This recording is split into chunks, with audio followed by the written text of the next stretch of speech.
우와. 자, 그러면 우와 21세기야. 신기술로. 자, 밑에서 보는 분 부담스럽지만 그냥 봐요. 어쩔 수 없어. 카메라 받칠 데가 없어요. 자, 우선은 이 우주론이라고 하는 것을 하고 난 다음에 그 다음에 은하 분류에 대한 얘기를 잠깐 보도록 하자. 자, 우선 이 우주론과 같은 경우에는 크게 두 가지로 나눠져. 두 가지로. 하나는 뭐냐면 정적 우주론과 동적 우주론.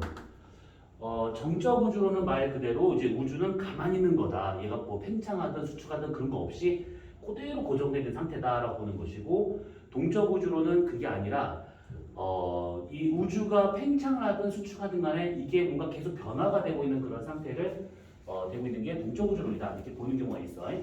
그랬을 때 이 정적 우주론을 열렬하게 지지했던 사람이 누구냐면 아인슈타인이 이런 경우야.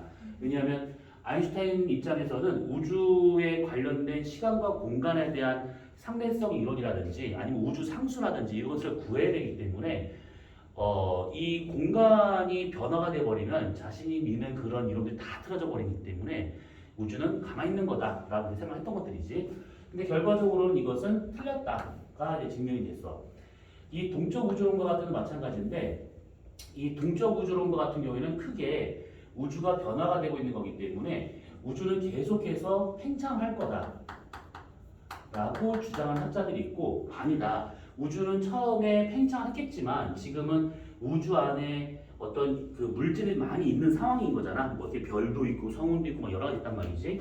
그래서 우주는 어느 한동안은 계속 팽창을 하겠지만 그런 물질들 간의 인력에 의해 가지고 수축을 할 거다, 이렇게 보는 학자가 있었다라는 것이죠. 그래서 팽창과 수축이라고 하는 이 두 가지를 갖고 서로 막 대립을 해. 근데 결과적으로 이 우주는 수축하는 것이 아니다 라고 하는 것이 이제 밝혀지게 돼. 그래서 이 팽창이라고 하는 것이 현재 이제 가장 우주론에서 가장 기본적인 이론이 되고 있는 것들인데, 이 팽창에 대한 가장 기본적인 증명을 한 사람이 허블이 되고 있는 것인데, 이 사람은 많이 들어봤을 거야. 그래서 이 사람을 잘 기억을 해두셔야 된다, 이 사람을. 그래서 우주론과 같은 경우에는 보통 이제 물리학 그러면 아인슈타인을 기준으로 뭐 고전 물리학, 현대 물리학 막 나누잖아요. 그런데 이 우주에서는 허블을 기준으로 그 전의 우주와 그 다음의 우주다라고 이렇게 보통 말을 합니다. 자, 그러면 이 팽창하는 이 허블과 같은 이걸 증명한 요 우주론과 같은 경우는 뭐가 된 거냐면, 처음에 한 점에서 빵 하고 터졌다고 생각했던 것들이야. 그래서 그것을 보통 우리가 빅뱅 우주론이라고 하고 있는 것들이지. 그리고 이거하고 조금 다른데, 팽창이라는 기본 구조는 똑같은데 빅뱅 우주가 좀 다른 게 뭐냐면 정상 우주론이라고 하는 요것이 있어요. 두 가지. 자, 빅뱅 우주론과 정상 우주론은 우리가 따로 정리해 설명할 거니까 우선 이렇게 갈라지고 있다라고 생각하시면 돼. 팽창이라는 기본 구조를 갖고 두 가지 이론으로 나눠지더라, 이렇게. 그런데 결과적으로 정상 우주론은 지금 증명이 안 되고 있는 상황이기 때문에 빅뱅 우주론 하나만 우선 잘 받으면 돼. 근데 이 빅뱅 우주론에서 설명이 안 되는 몇 가지 현상이 발견됩니다. 그래서 빅뱅 우주론을 조금 더 수정 보완하는 이론이 등장하기 시작하는데, 그러니까 얘를 부정하는 게 아니야. 그것을 극팽창 우주론 또는 인플레이션 우주론이라고 말을 하게 돼. 이 극팽창 우주론으로 해서 빅뱅 우주론이 설명하지 못하는 몇 가지를 설명하게 되더라라는 것인데, 그 세 가지는 우리가 뒤에서 이따 하게 될 지평선 문제, 편평성 문제, 그 다음에 자기 홀등 문제, 이렇게 세 가지로 나눠볼 수 있다는 건데, 그거 이따 설명할 겁니다. 그리고 이 급팽창 우주론을 기본으로 해가지고 우주는 급팽창했던 시기가 있구나라고 하는 것을 알고 쭉 가서 근래 와가지고 우주는 그냥 팽창한 것이 아니라 가속 팽창을 하고 있구나라고 하는 것으로 증명이 돼. 그래서 여기서 말하는 빅뱅 우주론, 급팽창 우주론, 가속 팽창 우주론, 이것을 다 합쳐가지고 이걸 뭐라고 그러냐면 표준 우주 모형, 이렇게 얘기를 하더라라는 얘기지. 우선은 전체적으로 이론이 어떻게 흘러가고 있는지 쭉 봐두시면 되고, 우리 여기서 하나하나 따져볼 것이 있는데 뭐냐면 정상 우주론하고 빅뱅 우주론을 비교하는 거 하나를 우선 잠깐 볼 것이고, 그 다음에 급팽창 우주론에서 설명되고 있는 요거에 대한 것들을 한번 볼 것이고, 그 다음에 가속팽창 우주론 요 따로 우리가 볼 것인데, 이거에 대해서 더하기 암흑 에너지에 대한 것을 따로 좀 더 추가적으로 이렇게 좀 볼 겁니다. 그 세 가지 파트로 나눠서 볼 거다, 이렇게 생각하시면 돼. 여기까지는 뭐 크게 어려운 부분이 없지. 네. 자, 그러면 이제 요거를 비교를 하도록 합시다. 자, 우주론 두 가지, 빅뱅 우주론과 그 다음에 정상 우주론, 이 두 가지를 한번 비교를 한번 해보는 것들이야. 자, 우선 빅뱅 우주론과 정상 우주론은 공통점은 우주가 팽창하고 있다, 요건데, 크게 우리가 정상 우주론과 그 다음에 빅뱅 우주론 이렇게 두 가지로 나눠서 볼 겁니다. 이렇게. 자, 이 우주론 두 가지는 이렇게 이를 붙이는데, 자, 우선은 우주의 크기에 대해서 두 가지를 비교해 보자면, 우선 정상 우주론은 우주가 요만한 상태에서 이만큼 커지고 있다라고 보는 이론, 팽창하는 우주. 빅뱅 우주론도 요만했던 우주에서 이만큼 커지고 있다라고 보는 팽창하는 우주라고 이렇게 생각을 하게 돼. 이게 우선은 공통점. 근데 공통점이 이게 하나야. 나머지는 다 다릅니다. 우선 뭐가 다르냐면, 여기까지는 공통점이라 치고, 뭐가 다르게 되냐면, 이 빅뱅 때부터 해가지고 지금까지 우주가 계속 커지고 있는데, 가장 큰 차이점은 뭐냐면 질량의 변화가 있는가 없는가라는 거야. 질량, 우주의 안에 있는 질량. 자, 여기서 말하는 이 질량은 예전에는 어떻게 생각했던 거냐면 보통 물질이라고 하는 것만 생각했던 것들이야. 근데 근래 와가지고는 보통 물질뿐만 아니라 암흑 물질이라고 하는 것도 있는데, 이것까지 포함을 해가지고 질량이다 라고 얘기하고 있는 것들이야. 지금 두 가지를 다 얘기하고 있는 겁니다. 자, 그러면 정상 우주론과 같으면 어떻게 되느냐? 처음에 빅뱅 때 빵 터져서 지금 확 터졌는데, 부피가 팽창함에 따라서 질량은 계속해서 증가가 되더라, 이렇게 보는 이론이야. 그러니까 뭐냐면 우주 처음에 조그매졌을 때 이 안에 이 정도의 질량의 어떤 그런 우주였대. 근데 얘가 확 커지면서 질량이 계속 생성이 돼. 그러다 보니까 여전히 우주 안은 이렇게 어떤 물질로 빼곡한 상태더라라는 얘기지. 이런 식으로 부피가 증가함에 따라서 질량이 증가하더라. 근데 빅뱅 우주론과 같은 경우는 그게 아니라 처음에 이 정도에 있었던 질량이라면 얘는 변화 없이 부피만 커진 거기 때문에 우주 안은 엉성하게 되어 있을 거다라고 보고 있는 것들이야. 그래서 질량에 변화가 없다, 일정하다, 이렇게 보는 것이지. 얘가 가장 큰 차이점입니다, 이것이. 자, 그러면 질량이 증가하냐 일정하냐라고 하는 것은 결국 우주 안에 있는 물질에 대한 밀도, 요거의 변화가 어떻게 될 것인가 설명이 되는데, 정상 우주로는 부피 팽창만큼씩 질량이 증가하고 있기 때문에 밀도는 일정하다, 이렇게 보고 있는 중이고, 빅뱅 우주로는 질량이 고정되어 있는 상태에서 부피만 커지고 있기 때문에 지금 우주의 밀도는 감소하고 있다, 이렇게 보고 있는 것들이지. 그러면 이게 우주라고 하는 것 자체가 처음에 뭐 빅뱅으로 빵 터다 치자, 그러면 그 당시에 우주의 온도는 상당히 높았을 거라고. 왜냐하면 물질과의 거리가 아주 가까웠을 것이고, 그러면 고온 고압 상태가 되는데 우리가 상상할 수가 없는 그런 환경이라고 생각을 해봐야 돼. 그래서 우주 전체의 온도에 대한 면으로 본다 치면 빅뱅 우주로는 이 물질이 추가적으로 뭔가 생성되는 것이 아니기 때문에 온도는 계속해서 감소한다라고 보겠지만, 정상 우주로는 아니다. 우주는 계속해서 뭔가 질량을 생성해내기 때문에 온도 또한 일정하게 유지가 될 거다, 이렇게 보고 있다라는 거야. 그래서 질량이 증가하냐 일정하냐, 요것이 가장 큰 차이점이 되면서 우주의 밀도와 온도는 시간 지남에 따라서 어떻게 바뀔 것인가, 이렇게 나눠서 볼 수 있다라는 얘기가 되고 있는 겁니다. 근데 여기다가 한 가지 더 추가해보자면 시공간, 이 정상 우주론하고 빅뱅 우주론이 보는 시공간의 개념은 좀 다를 수가 있는 것인데, 뭐냐면 빅뱅 우주론은 한 점에서 빅뱅으로 빵 해서 확 커졌다고 보는 거야. 그러면 우주가 빅뱅이라는 한 특이점에서 시작을 했기 때문에 그때부터 시간이 시작되었다라고 보고 있는 것이고, 그리고 그때부터 우주가 쫙 커지고 있으니까 우주의 끝이라고 하는 것이 분명히 존재할 거다라고 보는 것들이야. 그래서 빅뱅 우주론 같은 경우는 시공간이 유한하다라고 보는 이론이 되고 있는 것인데, 정상 우주론은 아니다. 우주가 언제 폭발을 해서 왔다라고 하는 말 자체가 이해가 안 날 뿐더러 우주는 팽창하고 있는 건 맞는데 언제 팽창을 시작했는지 그거에 대한 것을 우리는 찾을 수가 없다. 그러면 언제 시작했는지 모르기 때문에 우주 나이가 얼마인지 모르고, 그리고 우주의 끝이 어딘지 모른다. 찾을 수가 없는 거다라고 해서 우주의 시공간은 무한하다. 이렇게 보고 있다는 얘기지. 자, 그래서 이렇게 우주론 중에서 지금 대표적인 두 가지 정상 우주론과 빅뱅 우주론은 이렇게 설명이 되고 있더라라는 것이고, 정상 우주론은 다른 말로 해가지고 뭐라고 그러냐면 질량이 계속 증가하고 있는 거기 때문에 연속적으로 질량이 창조되고 있다라고 해서 연속 창조설이라는 말을 쓰기도 해요. 이거는. 근데 뭐 저런 단어보다는 정상 우주론, 빅뱅 우주론 이렇게 설명하면 돼. 그리고 이름 자체가 마음에 안 드는데 정상 우주론이 지금은 인정을 못 받고 있어. 그러니까 정상이란 말을 붙이면 좀 그런데 아무튼 뭐 정식 학명이 정상 우주론이 되고 있으니까 그냥 이렇게만 알고 있으면 됩니다. 어때요? 이해돼? 네. 왜? 갑자기 왜?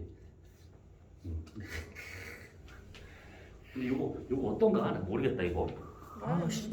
겁나 부담스러울 것 같은데 밑에서 위로 올리다 보는 구도가 영 부담스러울 것 같은데 몰라 내 얼굴이 못돼서. 자, 그러면 여기까지 질문 좀 이렇게 말이 너무 빨랐다, 좀 잘 이해가 안 갔다 하는 부분. 설마 사람이라면 이걸 이해 못하지는 않겠지. 초등학생도 이건 이 정도 이해해. 자, 근데 이제부터 이해를 잘 하셔야 돼. 이런 우주론들 중에서 얘가 맞다, 얘가 틀리다를 하려면 적어도 증명이 돼야 돼. 증명이 돼야 되는데 우선 정상 우주론이 얘가 맞으려면 뭐가 증명이 돼야 될까? 가장 기본적인 거. 계속 생기고 있어. 질량이 증가하고 있다는 요것이 가장 핵심인데 요게 증명이 돼야 돼. 근데 정상 우주론은 이게 증명이 안 돼. 그러다 보니까 질량이 어떻게 생기냐라는 가장 근본적인 질문을 대답을 못하니까 무시를 당하고 있다는 거야. 예전에 백엔화가 그랬었지. 그래 네 말대로 대륙이 동나 치자. 그러면 대륙이 왜 움직이느냐 되게 근본적인 질문을 했는데 백엔화가 헛소리를 해. 그래서 그 당시 학자들이 더 무시를 했던 것이지. 제발 모르는 거야 이러면서. 그래서 요거에 대한 증명이 안 되다 보니까 현재 이 정상우주론이 인정을 받지 못하고 있더라가 되고 있는 것들이야. 그러면 빅뱅 우주론 그러면 증명됐느냐? 증명이 됐지. 어떻게 증명했냐면 질량이 변화 없다라고 하는 것은 증명할 필요가 없어. 그럼 뭐가 증명된 거냐면 요거. 밀도? 온도에 대한 것이 증명됩니다. 온도에 대한 증명. 이 온도와 같은 경우에는 바로 이제 설명하게 될 우주 배경 복사라고 하는 개념이 있어요. 요거가 관측이 되면서 커봐라 빅뱅 우주에서 말하고 있는 온도가 떨어지고 있는 게 관측된 거 아니냐 이런 식으로 증명이 된 것이고, 또 하나는 질량이 일정하다라고 하는 것도 증명이 어떻게 된 거냐면 지금 현재 구성하고 있는 뭐 양성자, 중성자 또는 수소와 헬륨의 요 비 같은 것들을 봤는데 한 이 정도 됐어. 근데 과거에 그 정도가 되지 않았을까라고 역으로 추정을 했던 것들이야. 근데 그때 보니까 딱 맞아. 그래서 과거부터 지금까지 어떤 질량에 큰 변화가 없다라고 하는 것이 발견됩니다. 그러니까 뭔 말이냐면 빅뱅 때 이 정도의 온도와 압력이면 양성자는 몇 개, 중성자는 몇 개 이렇게 생성됐을 거다라고 추정했던 것들이야.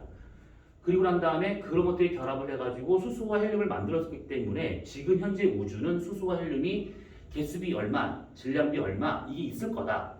그래서 그거의 이론이 먼저 나오고 난 다음에 관측을 했더니 그게 딱 떨어지더라라는 얘기지.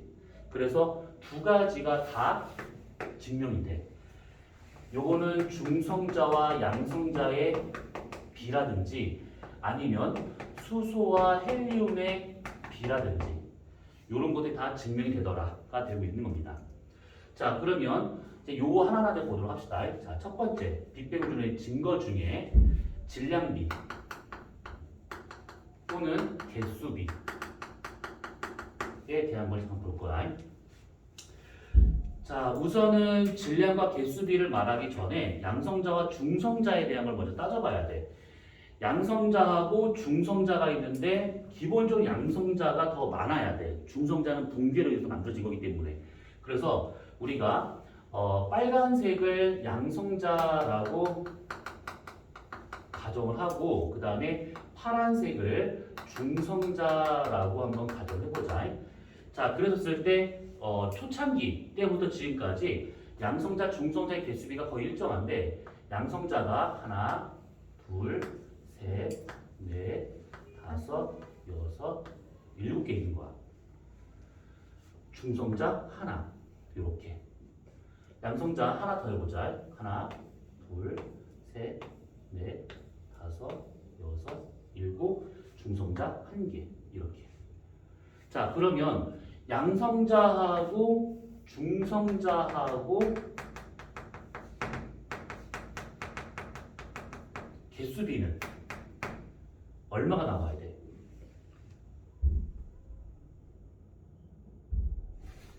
겁나 어려운 수학이지. 난리 났어. 우리 지금 적분해야 돼. 이거 어떡하면 좋지 이거? 7대1. 7대 1이지. 7대 1이야. 순간 깜짝 놀랐다. 과거 지원하는 것들이 진짜 7대 1이야. 그런데 여기서 양성자 하나는 원자 핵을 만들 수가 있어. 수소를 만들 수 있는 것이지. 그 양성자에 중성자가 붙으면 중수소가 돼. 그러니까 이게 중성자가 없어도 양성자 하나만으로 수소 원자 핵을 만들 수 있다라는 거야. 전자 붙으면 중성수소가 되어 있는 것들이지. 그러면 헬륨이 되기 위해서는 양성자 2개만 덜렁 있으면 안 되겠지. 중성자 2개가 붙어야 돼. 그래서 입자 4개가 결합해야 되는 상황인 것이지. 따지고 보면 요거 하나가 수소 하나하나를 다 만들 수 있는 거야. 다 수소를. 근데 헬륨과 같은 경우는 양성자가 2개니까 중성자가 2개니까 요거 2개랑 요거 2개랑 이렇게 결합을 해가지고 요게 하나의 헬륨을 만들 수 있다는 얘기지. 그렇지? 자, 그러면 수소 대 헬륨의 개수비 3대1. 이거 몇 대 몇일까? 개수야, 개수. 개수요? 어. 아, 우와, 씨 대단한 산수지. 이번엔 미분해야 돼. 잠깐만. 얼마? 아이. 딱 너 조용히 해. 씨. 헷갈리게 하지 마. 얼마 나와야 돼 이거? 3분의 6개.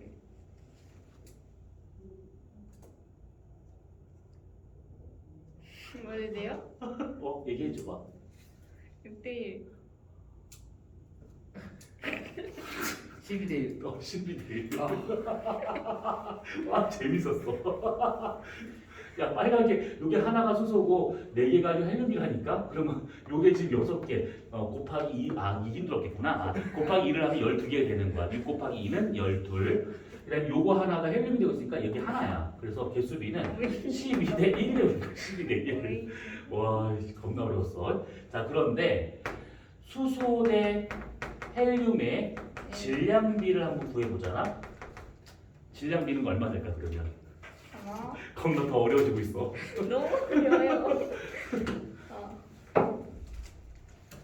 그 질량비에 그 하나하나일 때요. 양성자와 중성자는 질량이 같다라 가정하고. 1대 4.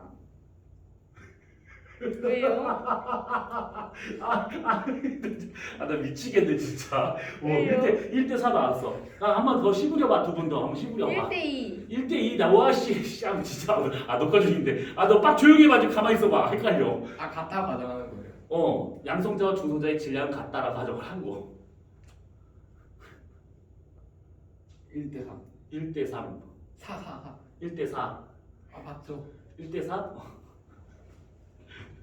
1대 4. 이거 흥미진진해지는데.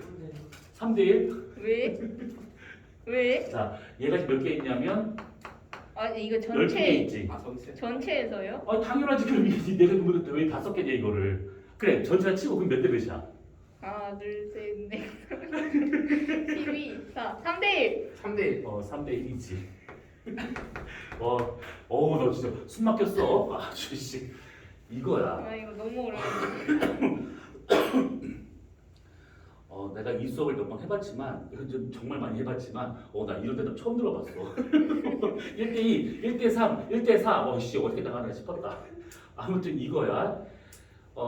양성자와 중성자의 개수 B부터 해가지고 이제 원자를 만들어서 중성 원자가 될 때 그러면 수소와 헬륨의 개수 B 12대1, 질량 B 3대1 이런 식으로 나까지 깔네. 이렇게 되고 있다라는 거야. 그래서 요것을 처음에 이론으로 먼저 알아냈어. 이럴 거다.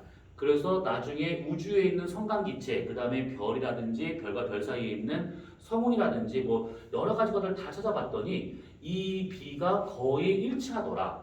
그러면 빅뱅 초기부터 지금까지 거의 질량이나 이런 것들의 변화가 없었겠구나. 그래서 빅뱅 우주론에 이 질량이 일정하다라고 하는 것이 증명이 되고 있더라. 이 얘기야. 자, 그 다음에 두 번째. 우주 배경 복사. 줄여서 우배곡이라고 하는 것이 있습니다.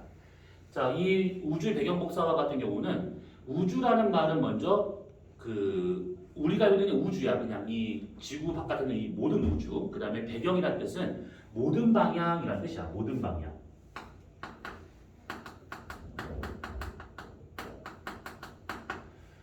그리고 복사라고 하는 것은 알다시피 이게 전자기파를 말하고 있는 것인데 그냥 우리가 빛 정도로 생각하시면 돼. 빛. 근데 여기서 말하는 이 빛은 가시광선만 의미하는 게 아니야. 빛이라고 하는 것은 파장대별 다 다르기 때문에 가시광선도 포함한 여러 가지 파장대를 다 우리가 복사라고 얘기할 수 있는 것들이지.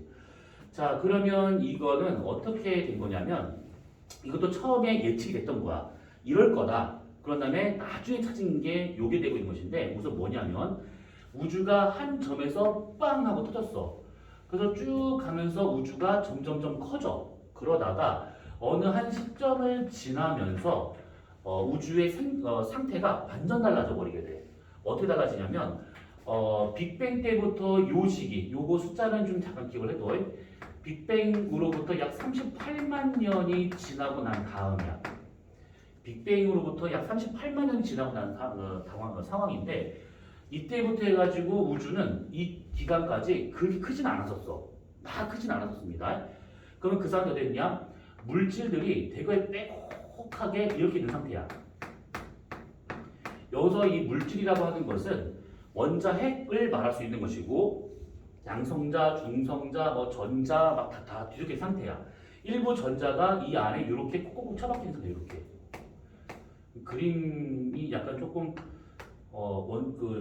양성자하고 중성자 크기가 거의 비슷한데 사실 그 되게 다른 거 알고 있지? 그래서 이렇게 빼곡하게 틈틈이게 매겨진 상태고 이때 이 안에 광자가 있는 거야. 광자. 우리가 빨간색을 광자라고 생각한다 치면 광자가 이렇게 중간중간에 있는 상태, 이렇게 중간중간에. 그러면 이렇게 된 상태라고 하게 되면 우주와 같은 경우는 물질과 그 다음에 빛이, 광자가 뒤엉켜 있는 상태, 분리가 되지 않은 상태. 그러면 이때는 빛이 직진을 할 수 있을까 없을까? 빛이 직진을 할 수 있는 가능성이 없지. 얘가 가고 싶어도 가고자 하면 막히고 가고자 하면 막히기 때문에 이때와 같은 경우는 빛이 직진을 할 수가 없는 상태야. 이때는 공간이 너무 좁아. 그리고 물질과 그 다음에 보통 물질과 빛이라 하는데 그냥 물질과 광자라고 하잖아요. 이 광자가 서로 결합되어 있는 상태. 그래서 빛이 직진을 할 수 없는 이런 상태. 이 상태를 뭐라고 그러냐면 이것을 불투명한 우주라고 말하게 돼. 또는 흐린 우주. 빛이 직진을 하지 못하다 보니까 이게 그냥 우리가 봤을 때는 그냥 뿌옇게 있는 것처럼 보이더라라는 거야. 뭐 그렇다고 난반사나 뭐 이런 걸 말하는 것은 아니긴 하지만 아무튼 이런 상태라고 볼 수가 있는 것들이야. 그러면 빅뱅 때부터 해가지고 대략 38만 년이라는 요 시간까지의 우주는 우리가 관측을 할 수가 없는 상태지. 그 당시에 빛이 우리한테 와야 되는데 빛이 그 당시에 직진을 못한 상태였기 때문에 요때는 관측 자체가 불가능하더라. 이렇게. 자, 그러면 빅뱅이 있고 난 다음에 약 38만이 지났어. 그러면 그때부터는 공간이 아주 커져. 커지면서 요렇게 양성자들이 뿔뿔이 흩어지고 그 다음에 양성자 주변에 전자가 이렇게 구속되어 있는 상태. 그럼 이 얘기는 뭐냐면 중성 원소가 생성이 되었다라고 볼 수가 있는 것이지. 여기에서는 자유전자라고 볼 수 있긴 하겠지만 여기서는 원자 핵에 전자가 묶여있는 상태이기 때문에 이때부터는 중성 원자가 만들어지게 돼. 그래서 중성 수소라든지 중성 헬륨이라든지 이때 나타나더라라는 것이고, 중성이 무슨 뜻인지는 알지? 네. 그 이온화된 상태가 아닌 그냥 우리가 일반적으로 알고 있는 그냥 평범한 상태라고 보시면 돼. 그러면 중성 원소가 형성이 되고 그 다음에 전자가 원자 핵에 묶여버리고 부피는 아주 커져버리게 되고, 그러면 빛과 같은 경우는 충분히 직진할 수 있는 상태가 될 수 있더라라는 것이지. 가고자 하는 방향으로 그냥 쭉 뻗쳐나갈 수 있는 것들이야. 그래서 이때부터 빛이 직진을 할 수 있구나. 그러면 이때 출발한 그 빛이 우주에 쫙 퍼지게 돼. 이때 출발한 그 빛이. 그랬을 때 나오는 그 빛을 뭐라고 그러냐면 이 빛을 우주 배경 복사라고 얘기하는 거야. 그때 출발한 그 빛을. 적당한 예는 아닌데 한번 이렇게 한번 생각해보자. 너네가 밥을 아마 지은 적은 없을 거야. 그치?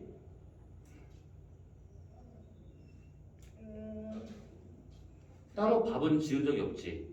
그런데 압력밥솥이라든지 아니면 전기밥솥에서 이제 밥을 막 짓는 걸 본 적 있을 것인데, 그 밥솥에서 처음에 막 이렇게 끓기 시작하면 막 수증기가 막 나오잖아. 네. 그럼 나오는데 그 눈에 보여. 눈에 보이는데 그 수증기가 막 퍼져서 집안 온갖 막 다 뿌옇게 된 건 아니잖아. 네. 그 밥솥 주변만 뿌옇게 되는 것이지 실제로 이게 퍼져나가면서 금방 또 사라져버리게 돼. 똑같은 거야. 이 당시에 출발한 빛과 같은 경우가 처음에는 압력밥솥처럼 뭔가 막 나왔는데 그게 넓게 펼치다 보니까 눈에 보이지 않는 상태까지 가버리더라는 거야. 눈에 보이지 않는 빛의 형태로 나타나더라. 그러면 요때 나가는 이 우주 배경 복사와 같은 경우 당시에 이 우주 온도가 중요한 것인데 약 30이 아니라 3000 켈빈 정도가 돼. 이 당시 우주 온도가. 그러면 3000 켈빈에 해당하는 그 온도에서의 빛이 출발을 했다라고 볼 수가 있는 것이고, 그러면 지금으로 오면서 우주는 계속 팽창하고 있는 중이고, 그 다음에 아까 저 말한 것처럼 빅뱅 우주에서는 온도가 계속 줄어들고 있다. 우주의 온도가 감소하고 있다라고 보이기 때문에 현재 30켈빈이 안 돼야 돼. 그래서 저 정도의 시간이 지났고 그 다음에 저 때가 만약 30켈빈이면 아마 지금의 우주 온도는 약 2.7켈빈 정도라고 예상했던 것들이야. 뭐 그 당시에는 한 3켈빈 정도로 봤는데 나중에 밝혀진 바로는 2.7켈빈을 밝혀지게 된 것들이지. 그래서 2.7켈빈 정도 되는 어떤 빛이 우리한테 올 거다, 전자기파가 올 거다라고 예상했는데 그거를 우연찮게 발견하게 돼. 펜지어스라는 사람하고 밀슨이라는 사람이 정말 우연찮게 이걸 발견하게 돼. 그래서 이것이 우주 배경 복사가 되고 있구나. 이렇게. 지금 요거 대략 이해돼? 요거? 네. 그래서 이때부터 빛이 직진하는 이때부터는 우리가 맑게 갠 우주구나. 그래서 갠 우주라고도 하고 또는 이것을 투명한 우주라고 이렇게 설명을 하고 있더라라는 얘기지. 자, 그럼 우주 배경 복사가 뭐냐? 결국 빅뱅 이후 38만 년이 지났었을 때쯤 그때 출발한 그 빛, 3000켈빈이라는 온도에서 출발한 그 빛이 현재 우리한테 오고 있더라.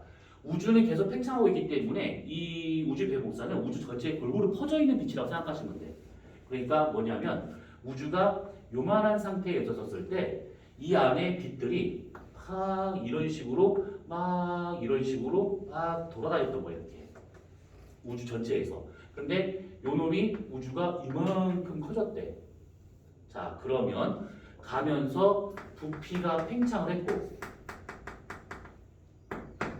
온도는 떨어졌을 것이고, 그러면 이렇게 단파였던 이 우주 배경 복사는 팽창과 온도 하강 때문에 파장이 길어져야겠지.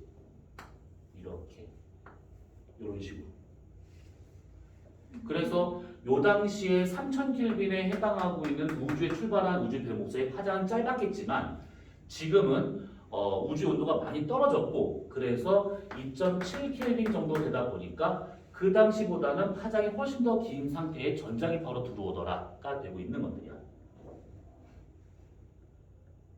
자, 우선 여기까지 질문. 오, 넷밖에 없으니까 난 정적이 숨을 막힐 정도로 정적이 흐르네. 가시광선일 때는 없었을까요? 응? 가시광선이었을 때도 있잖아. 있었겠지. 그럼 그때는 네. 세상이 뭐 밝아가지고 아니지. 생각해보면 이 3000켈빈이 되게 높은 온도인데 태양의 표면 온도가 한 6000켈빈 되고 있잖아. 그것보다는 절반밖에 안 되는 온도고 6000켈빈에 해당됐었을 때 최대 에너지 나오는 파장은 가시광선이야. 그러니까 3000켈빈처럼 만약에 그 온도 절반밖에 안 되잖아. 그러면 가시광선 나올 수 있는 에너지량이 상당히 적었다라고 봐야 되는 것이지. 자, 그러면 이런 식으로 되고 있는 것들인데 아까 있던 그 펜지어스하고 윌슨이라는 사람이 우주에서 배경 복사 찾아야지라는 마음은 없었어. 우연찮게 발견된 것들인데 그 사람이 어떻게 발견된 거냐면 자, 요렇게 이쪽이 파장이야. 그 다음에 여기가 복사 세기라고 한번 가정해보자. 처음에 이 사람이 파장대 영역대 중에서 대략 7.3cm에 해당하는 에너지 세기가 이만큼인 파장을 찾아낸 거야. 요게 처음 찾아낸 파장이야, 여기가.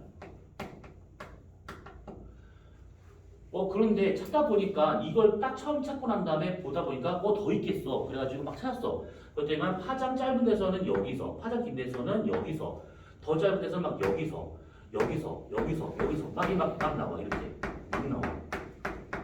그래서 이렇게 여러 개를 찾아가지고 나중에 한번 선으로 대략 이렇게 선을 그었더니 이런 식의 플랑크 곡선이 나오더라라는 거야. 그래서 쓸 때 람다 맥스가 대략 요게 얼마가 되냐면 2mm 좀 되고 있어요. 여기가 최대의 에너지를 내보내고 있는 파장을 우리가 람다 맥스라고 할 수 있는 것들이잖아요.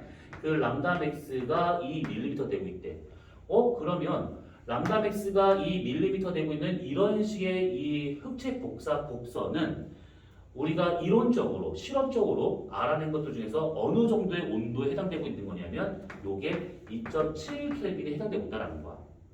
그래서 그러면 우주가 2.7켈빈, 그 당시에는 3켈빈을 예상했는데 3켈빈 정도 되고 있으니까 그거에 맞는 배경 복사가 우리한테 들어올 거다 해서 찾았더니만 막 이렇게 여러 개 관측 자료를 통해 가지고 봤더니 플랑크 곡선이 2.7켈빈의 흑체 복사와 같은 형태가 그려지더라라는 것이지.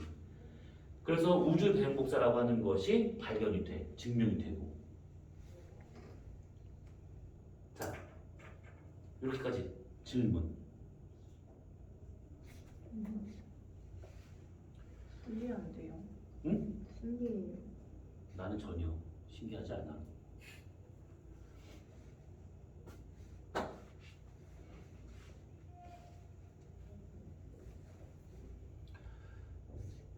너네 발표 나고 거시기 이제 합격자 통보를 받고 이제 기분 좋게 이제 입학을 하자네. 근데 입학을 하자마자 첫 주는 뭐 오리엔테이션이든 뭐 돼가지고 넘어가 그냥 이렇게 뭐. 근데 두 번째 주부터 수업을 시작해. 네. 그러면 그때 과학에서 2분 정도의 선생님이 들어와가지고 이건 진상 인천 상관없어.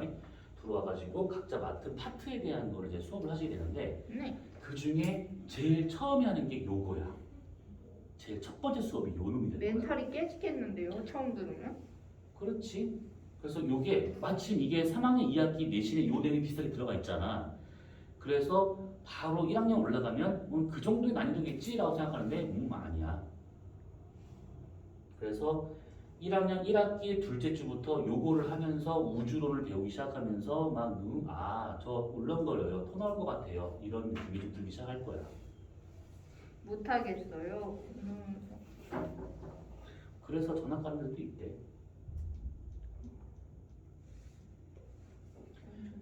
자, 그럼 우선 여기까지 이게 이해했다라고 가정하고, 자, 그러면 우리가 지금 요 얘기를 했던 거야. 빅뱅 우주론과 정상 우주론을 비교하면서 이것이 어떻게 증명되었는가 요 얘기를 했던 것들이고, 그럼 두 번째 급팽창 우주론에 대한 얘기를 볼 것인데, 네. 요거는 조금 내용이 잘 이해가 안 갈 수도 있어. 그러니까 우리가 꼴랑 3명이잖아. 지금 네. 요거 보는 사람은 그렇다 치더라도.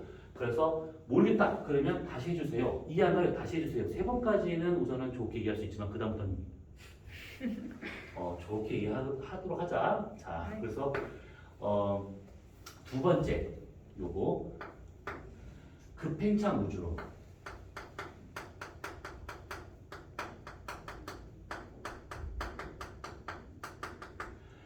자, 우선 급팽창 우주론이 나오게 된 결정적인 이유는 빅뱅 우주론이 맞아. 증명됐어. 다 됐어. 그런데 이상하게 저게 맞음에도 불구하고 설명 안 되는 뭔가 몇 가지 현상이 있는 거야. 그 현상이 크게 3가지가 있는데, 우선은 첫 번째 지평선 문제가 해결이 안 돼. 그 다음에 두 번째 우주의 평평한 정도가 설명이 안 돼. 평탄성 문제라고 말하는데, 그 다음에 세 번째와 같은 경우는 자기 홀극 문제. 빅뱅 우주론은 이 3가지가 설명이 안 되는 거야. 자, 그러면 여기서 요거부터 보도록 하자. 지평선. 요게 제일 중요한 거예요. 요게. 자, 우선 이 지평선이라는 단어부터 이해를 해야 돼. 지평선, 수평선 들어봤던 단어들일 거야. 뭐 우리나라에서 보기 쉽지 않은 그런 것들이긴 하지만, 지평선 그러면 내가 쭉 땅을 받았을 때 내가 볼 수 있는 그 땅과 하늘이 접해 있는 그 선을 우리가 지평선이라 할 수 있는 것들이지. 네. 지평선은 관측자가 만약에 아주 광활한 땅 위에 혼자 서 있어. 그럼 지평선이 보여. 근데 그 지평선 너머에 뭔가 있는 거는 우리 볼 수 없는 거야. 관측자 입장에서는. 그래서 지평선이라고 하는 요거의 개념이 우주에서 지평선이다라고 하면, 관측을 할 때 우리가 우주를 볼 때 관측 가능한 우주라고 말하는 거야. 지평선 밖에 그 너머에 뭔가 있다 하더라도 우리는 여기까지밖에 못 보는 거야. 그것을 지평선. 자, 그러면 이 지평선과 같은 경우가 뭐가 문제된 거냐면 이거야. 빅뱅 우주에서 말하고 있는 우주가 만약에 쭉 커졌대. 처음에 빅뱅으로 빵 해서 확 커졌대. 그래서 이렇게까지 커진 거야. 그때 이 우주의 팽창 속도가, 후퇴하는 이 팽창 속도가 만약에 광속이라면 만약에는 빅뱅 우주에서는 광속으로 얘기를 처음 했다 나중에 수정이 됐긴 했지만, 아무튼 광속이라면 내가 관측자가 가운데 서 있었어 이렇게. 그러면 현재 지금 우리가 보고 있는 우주 모든 방향을 다 보잖아. 뭐 위, 아래, 앞뒤, 좌우, 뭐 대각선 다 보잖아. 그러면 우주 배경 복사 막 들어와. 이렇게 들어오는데, 그 우주 배경 복사가 여기서 오는 거든 여기서 오는 거든 여기서 오는 거든 어디서 오든 거든 간에 다 똑같은 정보를 갖고 있다는 거야. 다 똑같은 정보야. 여기서 말하는 이 정보라고 하는 것이 도대체 뭐냐라고 하면, 우리는 기껏 우주선을 타고 갔던 데가 기껏 달밖에 없잖아. 네. 근데 이 우주에 대한 정보, 이런 것들은 다 빛을 통해서 알아내고 있는 것들인데, 그 빛에는 무슨 정보가 담겨 있냐면, 거기서 출발해서 오는 그 빛을 우리가 알아내잖아. 그러면 거기에 어떤 물질이 있는지 그 성분을 알아낼 수 있는 것이고, 거기에 그 성분에 따른 질량도 구할 수 있는 것이고, 그 지점의 온도라든지 아니면 그 지점에서의 밀도라든지 아무튼 되게 많은 걸 알아낼 수가 있어. 이런 정보들이 빛을 통해서 우리한테 정보를 주는 거야. 그래서 얘들 봤더니 여기서 오는 빛이든 여기서 오는 빛이든 여기서 오는 빛이든 하다보니 막 오잖아. 근데 다 똑같은 정보를 갖고 있는 거야. 다 똑같은 정보를. 그러면 이거 당연한 거 아닌가요? 라고 생각할 텐데, 잘 생각해보면 이게 되는 거야. 같은 정보를 주면 안 돼. 왜냐하면 우주가 요만했다가 이렇게 만약에 커졌어. 이렇게. 그러면 우주가 커지는 속도가 만약에 광속이라면 여기서 얘가 빛이 출발해서 맞은편으로 가려고 하잖아. 그러면 여기서 빛이 얘가 가서 도착을 해서 같은 정보를 교환을 해야 되는데, 여기 있는 빛이 얘에 도달을 못하는 거야. 왜냐하면 여기 출발하면서 여기는 끝이 광속으로 멀어지거든.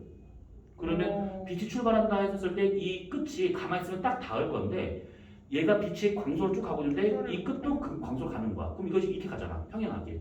안 만나죠. 네. 그러면 여기는 이 정보가 여기에 전달되지 않았기 때문에 얘랑 같은 정보가 되면 안 되는 거야. 이게 그럴 수도 있는 거 아닌가요? 라고 할 텐데 잘 생각해보면 이게 어떤 우연의 일치냐면 그거야. 이런 교실에서 내가 지금 이렇게 3명을 앉혀놓고 이렇게 막 이렇게 해놓고 막 수업을 하고 있어. 이렇게 하고 있는데 빡주기가 지금 막 뭘 하고 있어. 그래서 마음에 안 들어서 얘를 빡 쳤어. 아! 이랬어. 근데 그래서 얘가- 보니까 여기 이제 피가 흐르고 있어. 이렇게.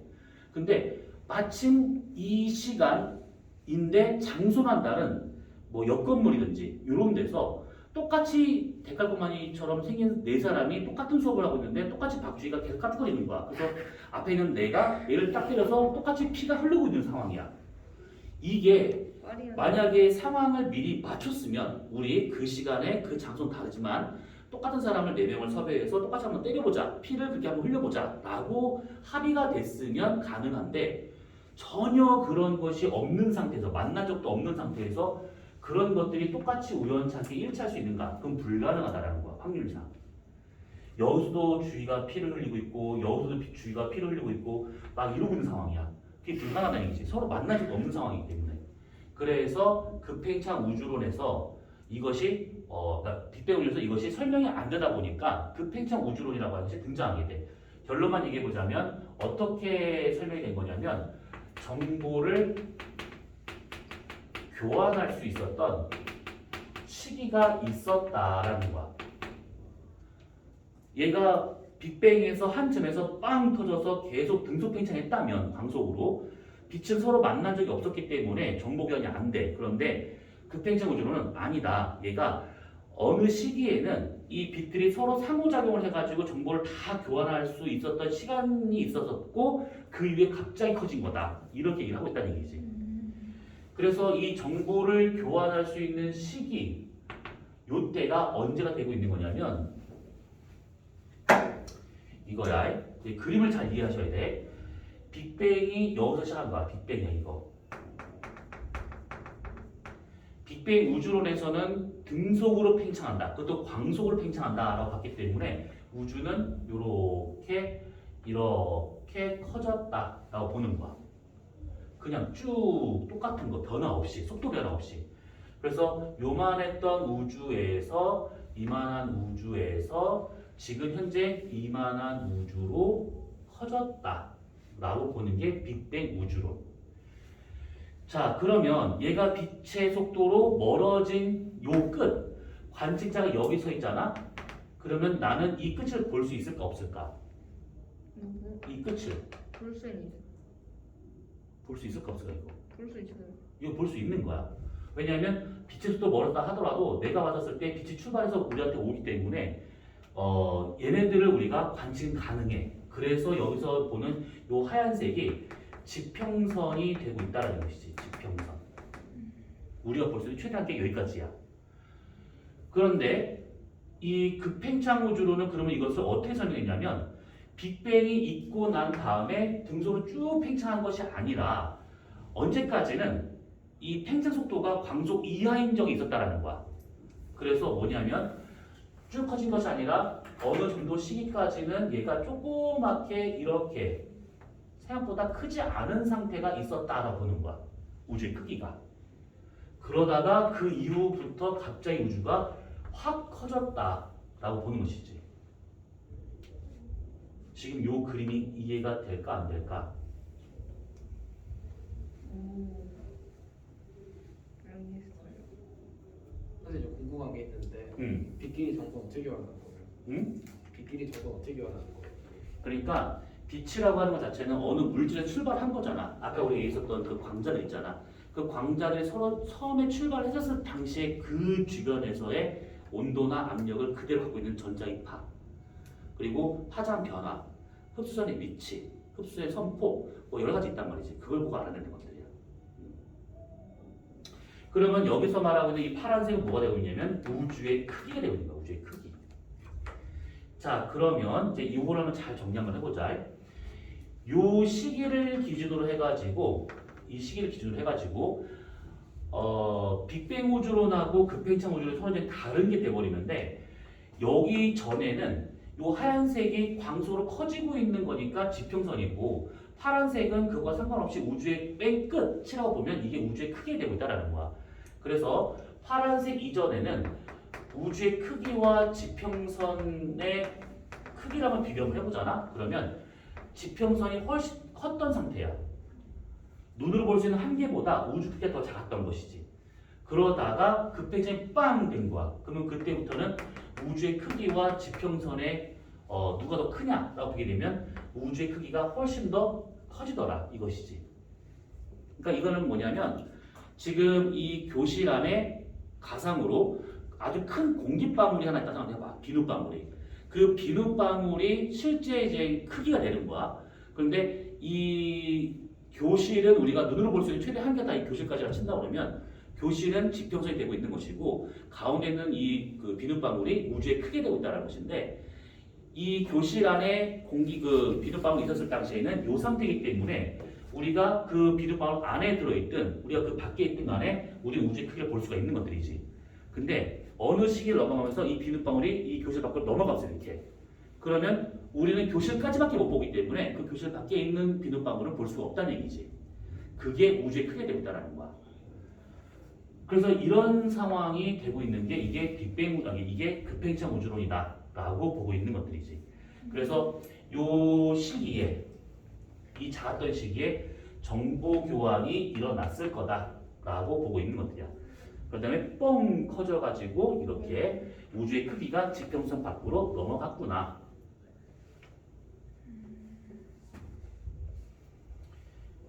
자, 그러면 한번 정리를 해보자. 이것만 정리하고 잠깐 쉬었다 하도록 하자. 자, 우선 빅뱅 우주론과 같은 경우하고 급팽창 우주론의 차이점 그러면 우선은 빅뱅 우주론 아까 말한 것처럼 광속으로 등속 팽창한 거야. 광속으로 등속 팽창. 그리고 이때 할 거 없이 이 빅뱅 우주론과 같은 경우는 뭐냐면 어디서 빅뱅 우주론 어디 갔어? 빅뱅 우주론과 같은 경우는 우주의 크기와 우주의 지평선은 항상 같았다, 일치한다 라고 전제를 깔고 시작하는 것들이야. 광속으로 등속 팽창했다, 우주의 크기와 지평선은 같은 거다 이렇게 생각했는데 아니다. 급팽창 우주론에서는 이 시기 이전에는 크기가 더 작았지만 이 시기로 넘어가면서 크기가 훨씬 더 커진 거다. 그래서 결과적으로 우주의 크기와 지평선은 같은 개념이 아니다 라고 보는 거야. 관자가 있었을 때 관자는 최대 여기까지밖에 못 봐. 여기는 볼 수가 없는 것이지. 하지만 우리 우주의 끝은 여기가 되고 있는 여기. 볼 수 있는 것은 여기까지지만 실제 끝은 여기더라. 이렇게. 그러면 여기서 드는 의문이 있어야 돼. 여기에서 여기까지는 팽창 속도가 광속 이하라는 얘기잖아. 근데 여기는 여기서부터는 팽창 속도가 광속 이상이 되고 있는 거야. 그러면 광속 이상으로 우주가 커지고 있다. 이게 급팽창 우주에서 가장 중요한 핵심이 되겠지. 이게 증명이 돼야 되는 거야. 근데 증명이 됐어. 그래서 증명이 됐기 때문에 만약에 이게 물질이나 빛이라고 생각한다면 광속 이상으로 갈 수가 없는 상황인데 공간은 그게 가능하다는 것이 증명이 됐어. 그래서 공간 팽창이 광속 이상으로 갈 수 있구나. 그러면 급팽창 우주론이 가능하겠다. 그래서 빅뱅 우주론이 이것 때문에 수정 보완이 됐는데 요거 자체가 이제 증명이 되다 보니까 빅뱅 우주론에 대해서 반론이 없는 것이지. 정상 우주론은 아직까지도 질량 생성에 대한 이유를 못 찾았어. 원인이나 과정을.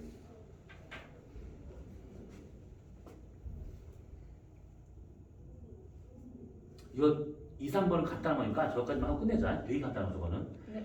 요것만 이해하면 돼요. 우선은.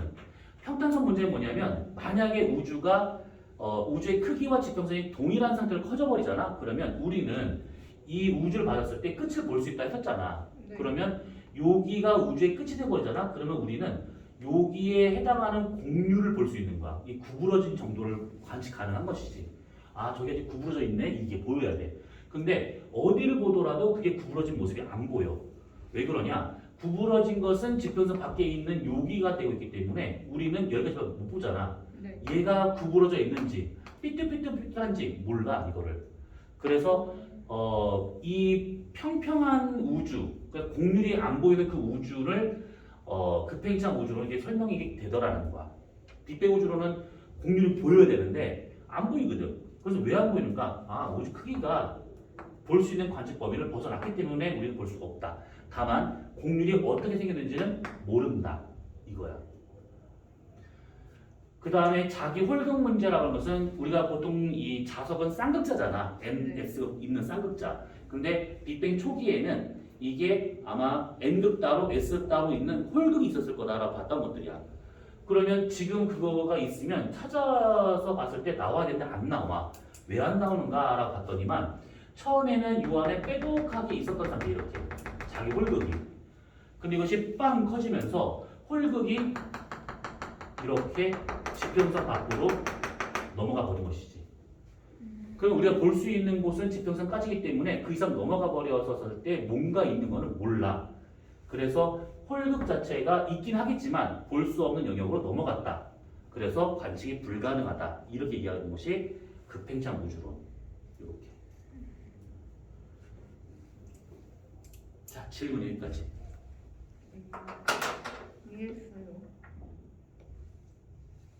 조금 생소한 것도 좀 있어?